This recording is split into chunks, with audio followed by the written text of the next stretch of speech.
to Fast Giants podcast, the podcast that talks about Doctor Who and Star Wars, hosted by Lee Croddick. Welcome and hope you enjoy listening to this episode. Hi, it's Lee here and welcome back to Fast Giants, the podcast that talks about Doctor Who and Star Wars. So, in case you missed it, straight away, The Bad Batch will be returning to our streams on the 21st of February. This will be a 3-episode premiere and it will go on for 11 weeks with two parts along the series. I'm excited and nervous, but we'll get to that in another episode. I want to focus on the thing that really intrigues me about the first series of Mandalore. That is when they retake Mandalore and the whole journey and process. I will share why I love it as a fan. I'm also going to do a little blog on Clan Mudhorn, which I'll put the link in the description for you to check out because it is a really important blog and it tells you what happened as much as I can. So please read that. If you want to see more of the stuff I do, hit that subscribe button and turn on the notification button where you can keep up to date with all the latest episodes. There's going to be quite a few episodes on the way, including the Star Wars Podcast Day, which I'll explain that at the end, so stay tuned for that. Let's start the episode.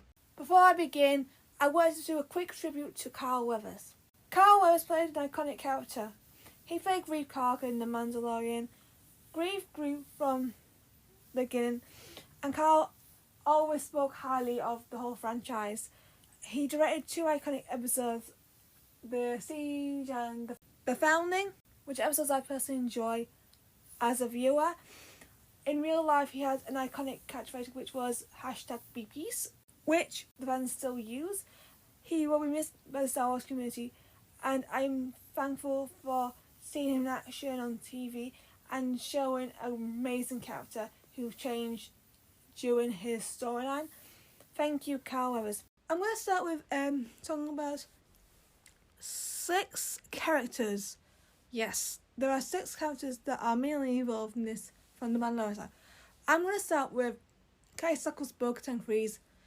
As you know, on this podcast, I've been one of her biggest fans in Series 3.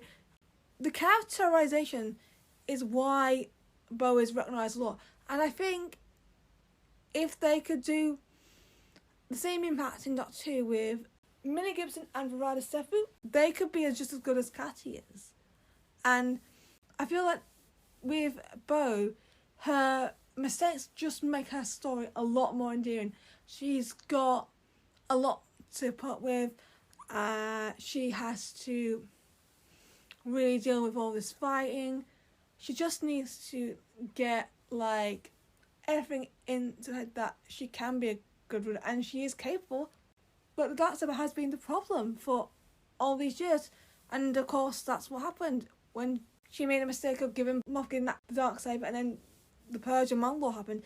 That all this let her down, and it really obviously affected her. But when things got better, when she started to get allies, especially with Din Djarin and Din Grogu, and then the armor, I think they believed in her. And I think once people start believing in her, she really felt like a hero. And especially, she worked out that she didn't need the Darksaber. The Mandalorians didn't need the Darksaber. The Mandalorians never needed the Darksaber in the first place. It was just causing all these problems in the Mandalorian culture. I mean, Darth Maul and then Gar Saxon. It definitely shows that once you get an idea in your head, like Bo got with no Darksaber, it made her more determined, and you can see the results. Kai brought a lot to the role, and I'm so glad that she ended up converting me into a fan because it's memorable. And as I said, Doctor Who, be like Cathy Sackhoff, because you could easily... It's Pedro Pascal time. I am going to talk about Din Djarin now. Before I begin with that, I want to give a huge shout out to Brendan Waite and the T-File for doing an amazing job as great stunt doubles. Thank you. So, I'm going to read a quote from The Minds of Mandalore. Then I'm going to read a quote from the Spice, and I'll explain why in just a minute. So, I'll start. without the creed, what are we? What do we stand for? Our people are scattered like stars in the galaxy. The creed is how we survived. You rescued me, and I'll always be in your debt. But I can't go with you until I fulfill my obligation. Next quote. What means more to me is honour and loyalty and character. These are the reasons I serve you, Lady Crease. Your song is not yet written. I will serve you until it is. So, the reason I want to explain that, they're both very different points of the series. So, at the beginning, Din is following the creed. When Bo-Katan starts to change his ways, that's when he says these lines. He learns that the creed doesn't matter sometimes. And this is probably why he starts to have this great relationship with Bo. And I think, and as a fan of theirs, I just felt that they were very iconic. If I look at last year, there were so many iconic teams out there, but these two were the ones that really stood out to me. They had good characterization, they had some great scenes together, they all grew as a team, and that ending scene where they fight Moff Gideon, it's still iconic to me because it just shows, as I said earlier about Mandalorians not needing that server, staying together and fighting together is how they work well as a team. My next thing, of course, is Grogu. Yes, he adopts Din Grogu. He trains him to be a Mandalorian. Then he does all these brilliant things. He stops a fight. The fact he stops a cat fight between Axolotls and Pastors is showing the fact that Grogu is growing, and Din is seeing how much stronger he is getting. He has to give him some pep talk at first, but there's a reason why these two are together. They're, as a team, they're stronger. And there's a reason why, obviously, Din wants Grogu to be that apprentice, and then he gives in and adopts the child. It definitely means a lot to do that. And going forward, I'm interested to see what he's going to teach him next. How much more can he teach Grogu? He's just getting there.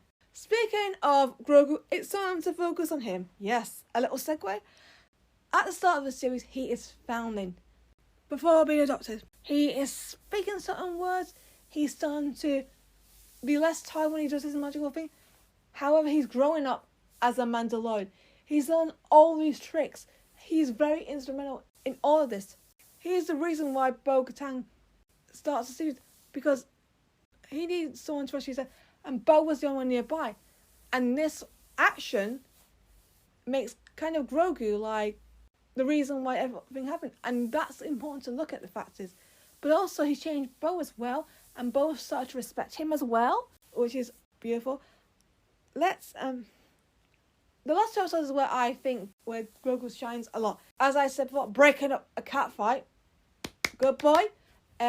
Goes to rescue his daddy on his own.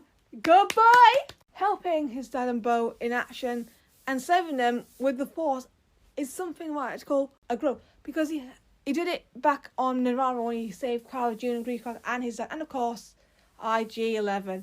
To do it again and be less tired, it just shows the fact that he is grown. He just needs to practice more and he'll be out of the stage.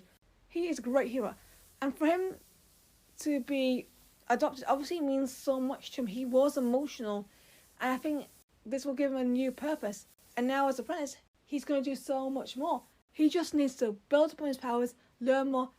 He could be the next big thing. He is definitely the most important Mandalorian out there, and plus he can control Simon Castellers as Axolotls, Jon Favreau and his stunt double Tate Fletcher as Paz Vizsla.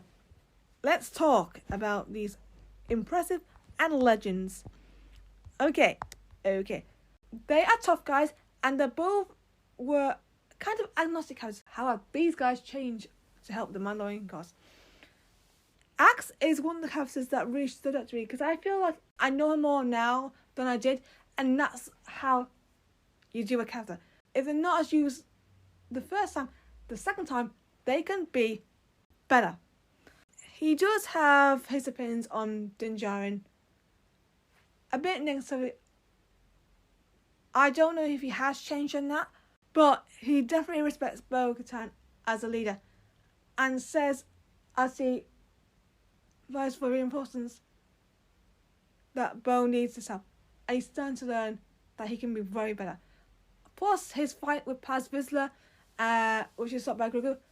The two save Grogu from the ship. Paz is seen as a bit of a joke at first because he hates Din. He's just very, very negative about the guy until he saves his son.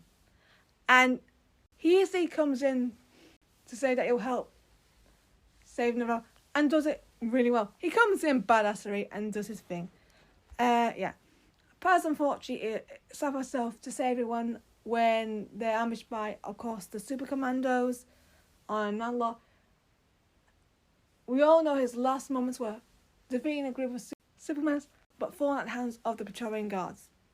R.I.P. Paz Vizsla, R.I.P. As I said, Axe Wolves went on to get reinforcements, and he decided to use a decoy and ends up crashing the ship, which is damaged, destroying the Imperial base, but also escaping safely and saying, "For Mandalore!" Also, he could be caring for Ragnar Vizsla. That's just what we are all theorising at the moment, but it'll be cool if he is. I think both colours, for me, improve a lot.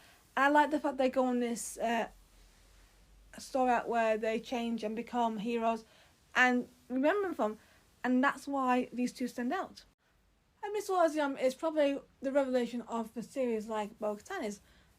She obviously is an ally to Din Djarin and gives him a chance to redeem himself after the helmet incident. And I like the fact that she gives him a chance and is able to accept him when he comes back and also accept Bo-Katan.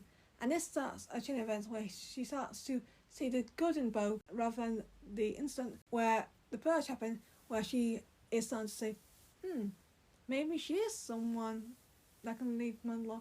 I like the fact that she gives Grogu his first piece of armour and that chat, and she spends time with him, showing the fact that she can also be a mentor to Grogu just like she is to everyone else. She is the mentor. She's also the believer of the group. She helps the Navarro people when she is able to defeat some of the pirates in Greef Karga's office. She instantly hits them with her tools like she did back when she was in the role the last time when she managed to defeat a lot of stormtroopers. She was legendary. Emily and Sunday was great job. I like the fact that she obviously both can lead everyone and sees the best of both worlds and is one of her allies, and they fight alongside each other on the Battle of Mandalore and accepts her as a leader and allows her to relight the forge, which is an important moment. I just think she's also a great mentor to Din, of course, and sends him off on his own adventures to help teach Grogu and allows the adoption to happen. She gets to complete Ragnar's initiation at the end of the series, which is cut short from the attack. The armor definitely is a character that I feel like she's changing, just like a lot of this. This series is all about change, and a lot of characters have been recognised as becoming more of a hero. And that's what I love, the fact that a lot of people became heroes because of all these events. I respect the whole storyline because of what the writers and the actors are doing. I want to move on the second half where I discuss 4 different plot points from the whole Mandalorian story arc. So I'm going to begin with the first thing that started all this to retake Mandalore. I'm a huge fan of the Mines of Mandalore. Din successfully redeems herself and convinces Bo about the Creed. Also, Bo gains control of the Darksaber, but she doesn't find that till later when she needs it. So that's throwing guns for her. I love this as it starts to change my thoughts on Bo, which is important at this stage. Of course, the thing that kind of starts off is the Creed, which Din Djarin says in the Mines. And right now, I'm gonna speak the Creed to you in Din's voice. Yes, I'm gonna do another quote with impression. I swear on my name and the name of the ancestors that I shall walk the way of the Mandalore, and the words of the Creed shall be forever forged in my heart. This is the way. It's a very important moment, as it's very important when it zooms on Bo's face when he is saying these lines, and I think that's the moment when, and the words of the Creed shall be forever forged in my heart. I think that's when it zooms in her. It looks like she's starting to understand and respect Din as a person. I think another important point is when she explains about how the mines work and her father. I find it magical and in the terms of Bo's father, it's very emotional. And the fact that he gives his condolences, and I love that. And that's what makes the fact that there is friendship there, but it's going to take more time for them to understand, and that's what the story does. I love the growth of the Mandalorians on the Band Planet where the Covenant live, Navarro and Brazil 15 as well. I think they're very important for a lot of the characters as we get to know them a lot more, and they're developed very well. Grogu gaining knighthood and Din and Bo are the keys to Brazil 15 for the help and finding out who was messing with the droids. The fact that they've had a good impact on other people, and this kind of shows their arc as a team, because together as a team they work well. But especially on Navarro with Grief finally accepting the Mandalorians after the incident that happened and respecting what they did, it's such a beautiful moment. And learning how they adapted on the Band Planet as well. I feel like the theme for the time of Mandalore is teamwork and learning a lot more about each other as a group, as it shows the growth of a lot of the characters. Grogu interacting with the Mandalorians in RG-12 is important because it shows his growth to help this whole cause. Meeting Mandalorians that were still there shows that there is still Mandalorians who call Mandalore home after the purge, and of course surviving it. It's very important to look at the fact that there is vegetation and there is life there, and that kind of spearheads the will to fight after the ambush of Moff Gideon. Thanks to that, the rest of the Mandalore fleet were instrumental in helping the expedition fleet take back Mandalore, and it was spearheaded by the armor who came back to help after taking one of the injured Mandalors off. This to me and to everyone showed Mandalorians are stronger together, Darksaber or no Darksaber. The whole mission was brilliant. I was winning the Mandalors on and was waiting for them. I'm still not over Paz and his sacrifice, as he was a fighter to the end. I like the fact that Din was determined to stop Moff Gideon, and it was a catalyst for his and Grogu's involvement. Bo joining him mid-fight was brilliant, as it demonstrates Bo's catchphrase, Mandalorians are stronger together. The aftermath I really enjoy because Grogu gets to become a Mandalorian apprentice and gets to go on a new mission with his dad and excel under his tutelage. Bo beginning a new life on Mandalore. Don't know how it's going to last, but I still love it for what the storyline has done and will continue to do so. In my next episode, I'm going to be talking about Din Grogu's road to apprentice. This will be my Star Wars Podcast Day episode. Please check out all the other podcasters that will take part, as they'll be doing some fantastic podcasts. So huge shout out to you, and I can't wait to see what you do. Do you like the Mandalorian story arc in Series 3? Comment down below. Also, you can do that on social media at @FirstOneTry2. I would love to hear your thoughts because it is divisive. Thank you for listening, and I'll see you for Star Wars Podcast Day. Goodbye, everyone.